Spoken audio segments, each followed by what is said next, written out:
Alright, so here we are, the end of the first week of November. It's supposed to be 70-degree weather next week.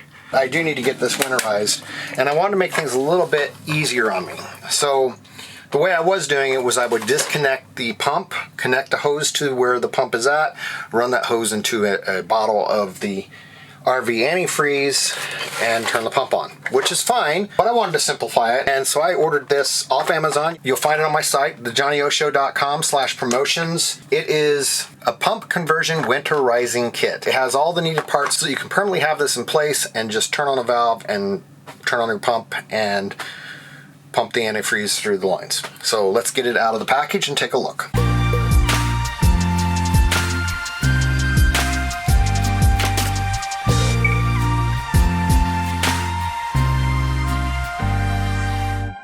Alright, so I got the Teflon tape on here, and now I'm going to take this end right here, and we just screw it on, and this is for the intake from the antifreeze. So that just goes right on there. So we got that on, and I went ahead and attached the hose. Then we have a adapter, and we will need to put Teflon on this. Probably should have put that on after the fact. Oops! Let me take that off and try this again. Let's go ahead and disconnect the pump.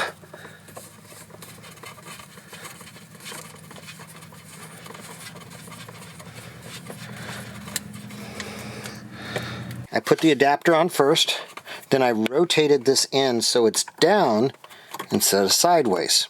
Let's go ahead now and put the valve in place.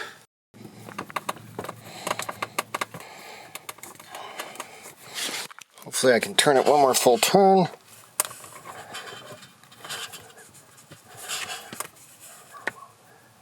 Come on. You can do it.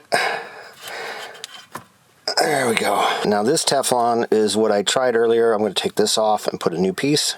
So now let's put a new piece of Teflon on, and then this can go right there. Like that.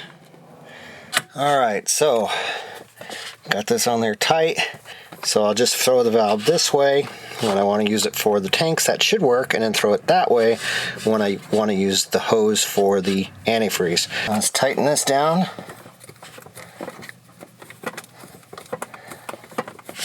So now let's go ahead and turn the bypass valves for the hot water heater. It's this one right here, and then this one up here. Alright, so that's all done. Remove the caps on the low point drain and let all that drain out, which I've already done. I'm going to put them back on. Make sure your fresh water is drained, and you pull out the anoid rod and make sure your hot water heater is drained. And now I just take these jugs of RV antifreeze, turn on the pump, and turn on my sinks. Let them run until the antifreeze is flowing through. So don't buy this stuff online. It's way overpriced. You can get it at Walmart for less than $4 a gallon. I saw it as high on Amazon as like 17 to 20 bucks a gallon. I don't know why anybody would pay that kind of money. Don't pay more than $4 a gallon for this stuff. If you're paying more, you're paying too much.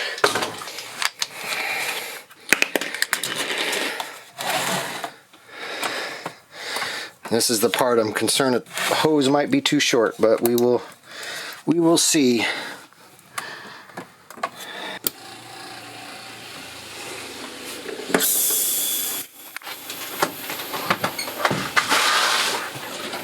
Make sure all these valves are shut.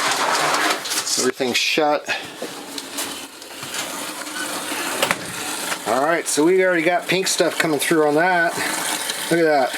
Already there. Let's do this one. This is the hot water line.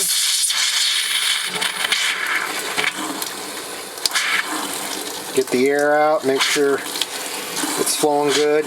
I tend to overkill on this and use a lot more of this than I actually need to, but better safe than sorry, in my opinion.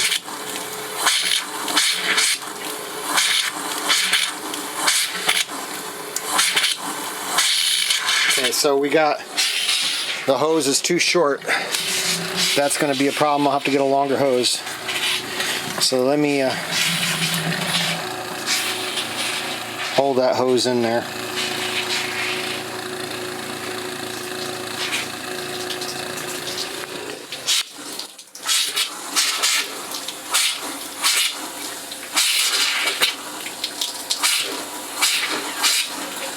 Alright, so this is working. As long as you just hold it up, the hose is working fine.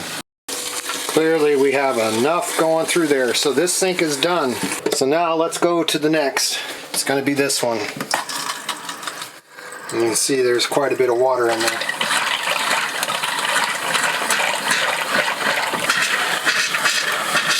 Still got quite a bit in the hot water side too. So we're still on the first gallon though. Alright, that first gallon's kind of getting low down there, hard to get out. So I'll pull this out. We'll go to the next gallon. And I can just pour this over as it gets low. So pull this out. And let's put this one in. So we're on gallon number 2. Still a lot of water and air in there, so we'll have to let it go for a little bit. Oh, here it comes, here it comes. There we go. Alright. I think that's pretty good. Let's check the cold side again.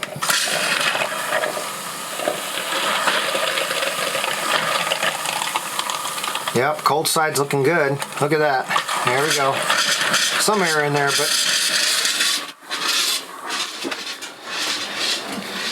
we're getting some air in the line, but that's just because I need to hold the tank up again. But it looks like that valve is good, so I'm going to go ahead now and go to the shower. So we'll turn that off. Let's go ahead and do the toilet next.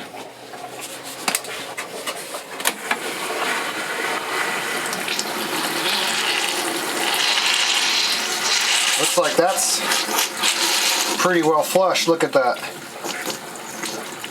Alright. Let's get this shower going here.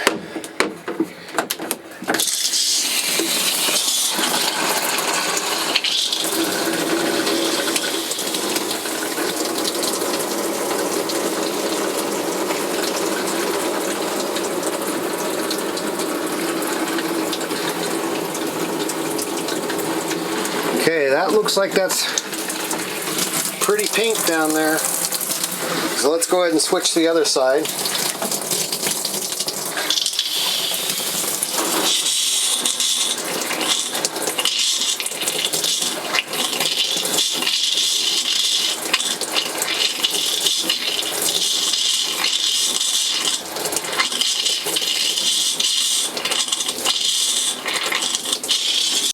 It was getting a little low again. Let's get it.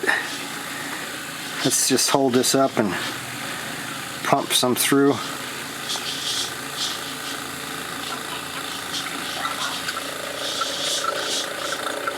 Okay, so this is the second gallon and it's pretty close to the bottom, hard to get to, so we'll go ahead and pull it out. Alright.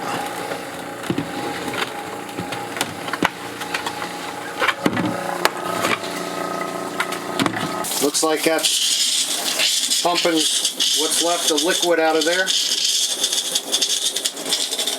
Let's go ahead and shut that for now. I'm going to go ahead now and switch to the third gallon. So basically I'm $12 in, roughly, on my RV antifreeze. I still have probably about 1/8 left in each jug, so about 1/4 if I mix those two jugs together.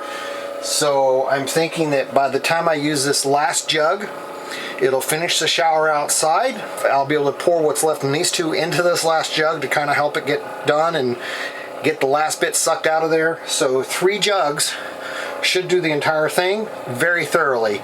I may go ahead, just to be extra thorough, pump another 4th jug in there just to be safe, but I really don't think I need to because it looks like it's pretty clean all the way through. Now I'm going to go ahead and get that 3rd jug onto the line and we'll go out and do the shower. I changed this a couple years ago to just a twist instead of a lock. Oh, this has been open this whole time. Well, that was good. Let's go ahead and Let's go ahead and open it.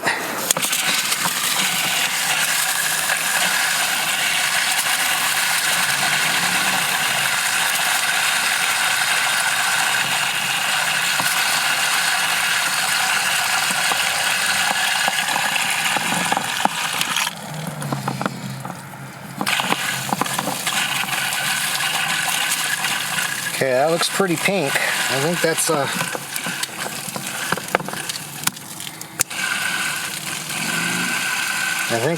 I think that's good. Let's go to the cold side.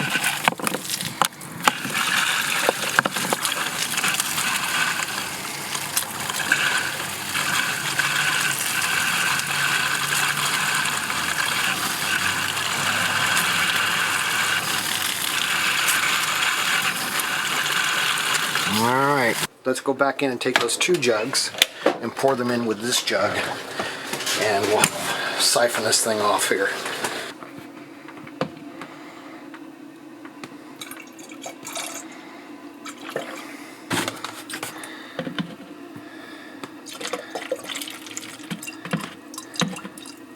Ah!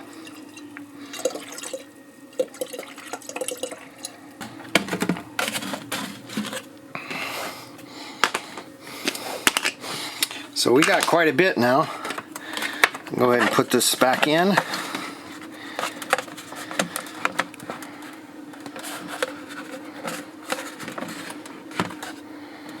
Alright, let's turn the pump on and go back outside.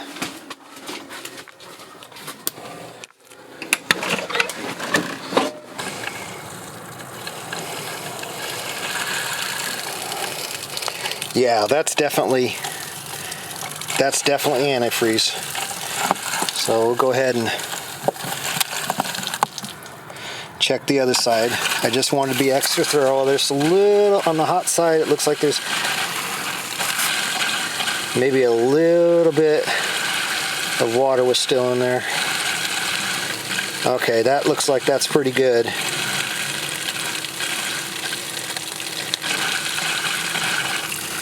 Yeah, I think that's looking pretty good.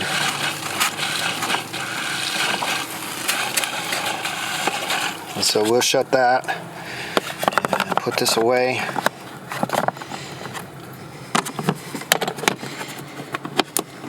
So what I'm going to do now is I'm going to, in theory, we should be able to let this pump and it'll fill the line.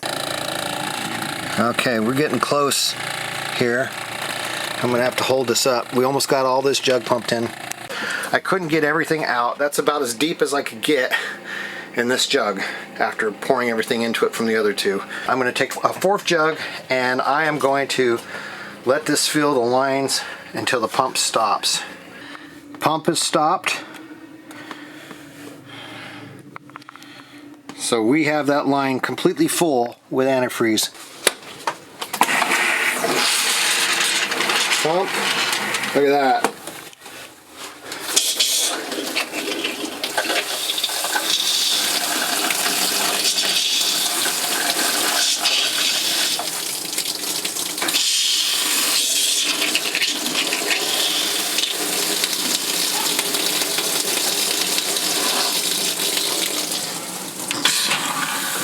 Alright, I think we're good. Everything's looking good. All pink everywhere around.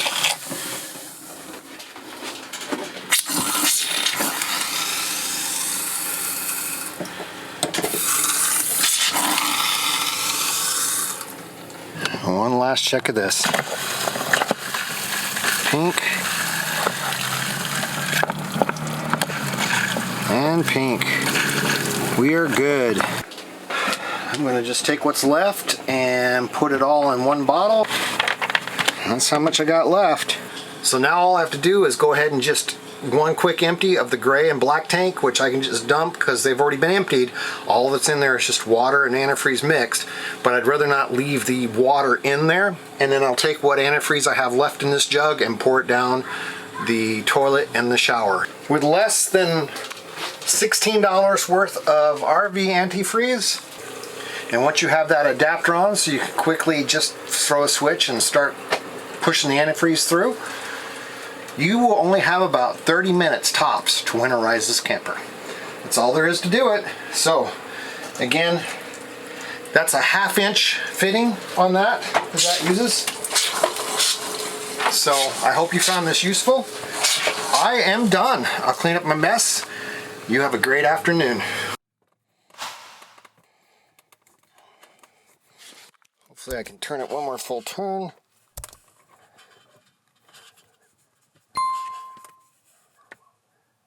Come on.